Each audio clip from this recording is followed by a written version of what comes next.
Alkanes are the hydrocarbons, ठीक है। Alkanes क्या है? हाइड्रोकार्बन्स है। अब हाइड्रोकार्बन्स क्या होते हैं? हाइड्रोकार्बन्स ऐसे सब्सटेंसेस होते हैं जिसमें जो है सिर्फ और सिर्फ कार्बन एंड हाइड्रोजन पाए जाएं, ठीक है। तो उनको हम क्या कहेंगे? हाइड्रोकार्बन्स कहेंगे। तो अल्केन्स क्या है? हाइड्रोकार्बन से, ठीक है। और इनकी कंपोजिशन में क्या होगा? जस्ट कार्बन और हाइड्रोजन होंगे, ठीक है। थ्रू आउट द स्ट्रक्चर क्या होगा? जस्ट कार्बन और हाइड्रोजन होंगे। In the form of chain हो सकते हैं, रिंग हो सकते हैं, बट इनकी जो कंपोजिशन होगी जस्ट कार्बन एंड हाइड्रोजन होंगे। दूसरी जो इनकी प्रॉपर्टी है, ठीक है, वो ये है कि इनके दरम्यान तमाम के तमाम बॉन्ड जो होंगे वो सिंगल होंगे, ठीक है। कार्बन और कार्बन के दरम्यान जो बॉन्ड होंगे वो क्या होंगे? सिंगल बॉन्ड होंगे, ठीक है। तो ये क्या है? इनको हम अल्केन्स कहेंगे। पहली बात कौन सी है कि इनकी जो कंपोजिशन होगी वो हाइड्रोकार्बन्स होंगे, लाइक इनके अंदर कार्बन और हाइड्रोजन मौजूद होंगे। और जो दूसरी इनकी जो है कैरेक्टरिस्टिक है वो कौन सा है कि इनके दरम्यान सिंगल बॉन्ड होगा, ठीक है। तो इनको हम क्या कहते हैं? सैचुरेटेड हाइड्रोकार्बन कहते हैं, क्योंकि इनके दरम्यान क्या मौजूद है? सिंगल बॉन्ड मौजूद है। तो इस वजह से हम इनको क्या कहते हैं? सैचुरेटेड। सैचुरेटेड का क्या मतलब होता है? कि जिसमें फर्दर एडिशन ना हो सके, ठीक है। जब आप जो है यूं कह लें कि जब आप जो है इसका आप एग्जांपल ऐसे ले लें कि जिस तरह से हम कहते हैं सी शुदा, ठीक है। सैचुरेटेड सॉल्यूशन की जब हम बात करते थे तो वो सैचुरेटेड सॉल्यूशन कौन सा होता था? कि जिसमें फर्दर सोल्यूट जो है वो ऐड ना हो सके। इसी तरह से ये भी क्या है? सैचुरेटेड है। तो इसका मतलब ये है कि इनमें फर्दर एडिशन नहीं हो सकती दूसरे सब्सटेंसेस की। तो क्योंकि ये इनर्ट होते हैं, केमिकल इनर्ट होने का मतलब ये है कि नॉर्मल कंडीशन के ऊपर नॉर्मल रिएजेंट्स के साथ ये रिएक्शन नहीं करते, ठीक है। तो इनको हम क्या कह सकते हैं? इनर्ट इन नेचर, ठीक है। तो जनरली ये क्या होते हैं? इनर्ट इन नेचर होते हैं। तो इस वजह से इनको हम क्या कहते हैं? पैराफिन कहते हैं, ठीक है।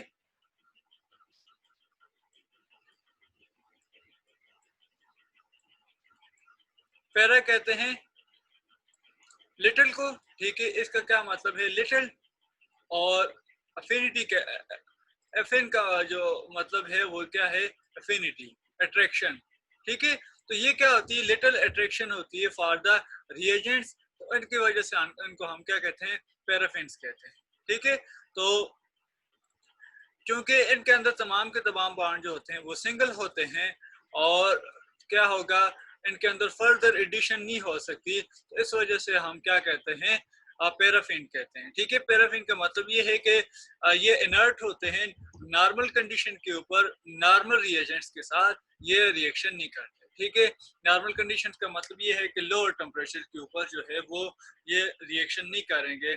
तो इस वजह से हम इनको क्या कहते हैं? इनर्ट कहते हैं। और इस वजह से इनको पैराफिन भी कहा जाता है, ठीक है। अब इनका जो जनरल फार्मूला है अल्केन्स का वो क्या है? CN, ठीक है। ये बात याद रखनी है, CN H2N+2,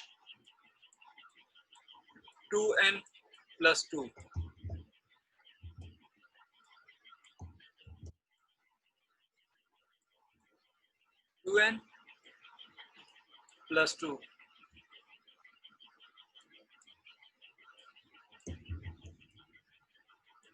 ठीक है। ये इनका जनरल फार्मूला है, CnH2n+2। तो n किसको जाहिर कर रहा है? Where n is the number of carbon, ठीक है। n is the number of carbon. तो ये किसको जाहिर कर रहा है? नंबर ऑफ n को इसको जाहिर कर रहा है, नंबर ऑफ कार्बन को जाहिर कर रहा है कि चेन में कितने नंबर ऑफ कार्बन होंगे। इसका मतलब ये है कि लेट्स सपोज आप यूं कह लें कि कार्बन जो है वो 1 है, ठीक है। तो यहाँ पर CN का मतलब ये होगा कि कार्बन 1 है, ठीक है। और C2 को मल्टीप्लाई कर देंगे 1 के साथ, ठीक है, और +2। तो हाइड्रोजन कितने आएंगे? कार्बन तो 1 है, तो CH2 मल्टीप्लाई बाय 1, 2 के इक्वल, और +2 कितना आ जाएगा? 4 आ जाएगा। तो ये क्या आएगा? इसका जो फर्स्ट नंबर है मीथेन वो कौन सा है? CH4, ठीक है। इसी तरह से जब कार्बन 2 की इक्वल होगा तो यहाँ पर 2 आ जाएगा कार्बन के साथ, और 2 इंटू 2 4 प्लस 2 6। ठीक है, तो जो नेक्स्ट मेंबर होगा वो किसके इक्वल होगा, C2H6। ठीक है, इथेन जिसे हम कहते हैं C2H6। ठीक है, तो ये आपने बातें याद रखनी है। इनका ये जनरल फार्मूला है। ठीक है, तो ये जो था हमारे पास अल्केन से। अल्केन में हमने ये देखा है कि इनकी जो कंपोजिशन है वो कौन सी है, हाइड्रोकार्बन्स की है। इनके दरमियान जो तमाम के तमाम बॉन्ड होते हैं वो सिंगल होते हैं, और ये क्या होते हैं, सारे सेचुरेटेड होते हैं। सेचुरेटेड का मतलब ये है कि सिंगल बॉन्ड होने की वजह से इनमें फर्दर एडिशन नहीं हो सकती। जो दूसरा पॉइंट है इनका वो क्या है, ये केमिकल इनर्ट है। इनर्ट होने का मतलब ये है कि नॉर्मल कंडीशंस में नॉर्मल रिएजेंट के साथ ये रिएक्शन शो नहीं करते। और जो लास्ट में हमारे पास है वो कौन सा है कि इनके साथ जो जनरल फार्मूला है CnA2n+2 है। उसका मतलब ये है कि ये इनका क्या है, जनरल फार्मूला है। इसमें अल्केन को रिप्रेजेंट किया जाता है, और एन किसको जाहिर करता है, कार्बन को जाहिर करता है। तो हम जो है कोई भी जो है वो स्ट्रक्चर लिख सकते हैं। जब हम जो है नंबर ऑफ कार्बन को लिखेंगे तो हमारे पास नंबर ऑफ हाइड्रोजन जो है वो आ जाएंगे। ठीक है, तो इनको हम इस तरह से लिखते हैं। अब जो है इनके अगर हम नेमिंग में आए, ठीक है, तो नेमिंग में हम इनको ग्रीक जो है काउंटिंग को यूज करते हैं। ठीक है, रूट्स जो इनके रूट्स नेम है वो बेसिकली लिए गए हैं ग्रीक से। ठीक है, तो जब कार्बन, ये किसके ऊपर डिपेंड करते हैं कि इनके साथ जो है वो कितने नंबर ऑफ कार्बन हैं। ठीक है, उनकी बेस के ऊपर जो है वो हम इनकी नेमिंग करेंगे। ठीक है, तो लेट्स सपोज, ठीक है, तो लेट्स सपोज अगर नंबर ऑफ कार्बन जो हैं वो आपके पास किसके इक्वल है, कार्बन जो आपके पास इक्वल होगा वो 1 के इक्वल है, तो इसको आप क्या कहेंगे, मिथ। ठीक है, अगर 2 कार्बन है तो ये क्या हो जाएगा, ठीक है, इसका जो रूट नेम है वो क्या हो जाएगा, एच। और अल्केन है, ठीक है, तो मिथ से क्या हो जाएगा, मिथेन हो जाएगा। ठीक है, प्लस हमने क्या लिखना है अल्केन के लिए, एन लिखना है, तो ये किसके इक्वल हो जाएगा, मीथेन। ठीक है, इसी तरह से ये एथ है। ठीक है, तो साथ में हम अल्केन के लिए ANE लिखते हैं, तो ये क्या हो जाएगा, इथेन हो जाएगा। ठीक है, अगर जो कार्बन है वो 3 के इक्वल है, ठीक है, कार्बन जो है वो 3 के इक्वल है, तो ये किसके इक्वल हो जाएगा, प्रोप। ठीक है, और साथ में क्या है, अल्केन है, तो ANE प्रोपेन के लिए इस तरह से ये हो जाएगा प्रोपेन। ठीक है, अगर 4 कार्बन है तो क्या हो जाएगा, ब्यूटेन। ठीक है, अगर कार्बन जो है वो 5 हैं तो ये क्या हो जाएगा, पेंटेन। ठीक है, कार्बन अगर 6 है तो 6 के लिए हम क्या लिखते हैं, हेक्सेन। और अगर कार्बन 7 हैं तो हम क्या लिखेंगे, हेप्टेन। और कार्बन अगर 8 हैं तो चैन की बात करूं कि अगर चैन में कार्बन की तादाद जो होगी वो 8 होगी तो उसको हम क्या कहेंगे, ऑक्टेन। ठीक है, इसी तरह से अगर 9 है तो ये क्या हो जाएंगे, नोनेन।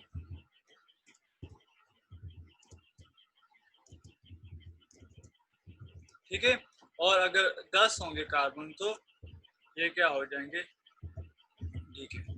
ठीक है, तो आपने ये याद रखना है, ये इनके साथ जो दरमियान में है ANE किसको जाहिर कर रहा है, अल्केन के लिए। बाकी जो है ब्यूट, पेंट, हेक्स, ठीक है, ये किसके हैं, इसके रूट्स में हैं। ठीक है, तो चूंकि अल्केन है तो अल्केन के लिए हम क्या लिखते हैं, आखिर में ANE लिख लेते हैं, तो ये क्या हो जाएगा, ब्यूटेन, पेंटेन एंड हेक्सेन होगा। ठीक है, तो लेट्स सपोज यहाँ पर जो है,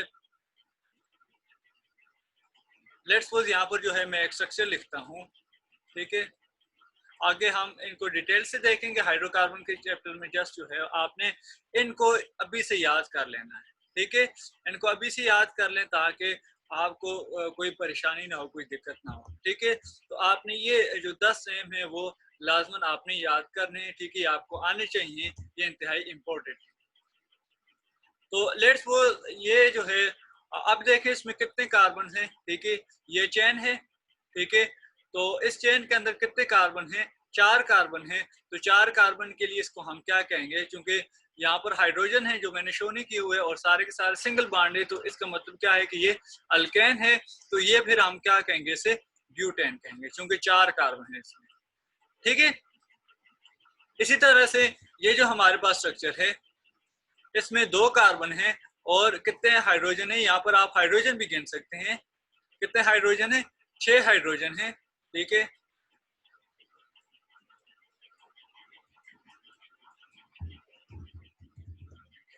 यहाँ पर कितने हाइड्रोजन है? 6 हाइड्रोजन है। ठीक है,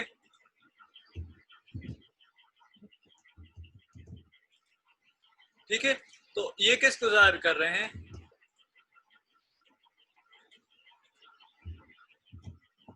ठीक है, तो यहाँ पर देखिए, यहाँ पर जो है ये हाइड्रोजन मौजूद है चूंकि, तो इस वजह से ये किसको जाहिर कर रहे हैं? अल्केन को जाहिर कर। अब इसमें 2 कार्बन है, तो 2 कार्बन की वजह से इसका जो नेम होगा वो क्या होगा? इथेन हो जाएगा। ठीक है, इसी तरह से प्रोपेन एंड जिसमें 3 होंगे तो उसको हम प्रोपेन कहेंगे। तो ये थे हमारे पास अल्केन। ठीक है, इसमें आपने इसकी नेमिंग को क्या करना है? याद रखना है। ठीक है, कि ये जो 10 हमने पढ़े हैं इसको हमने याद रखना है।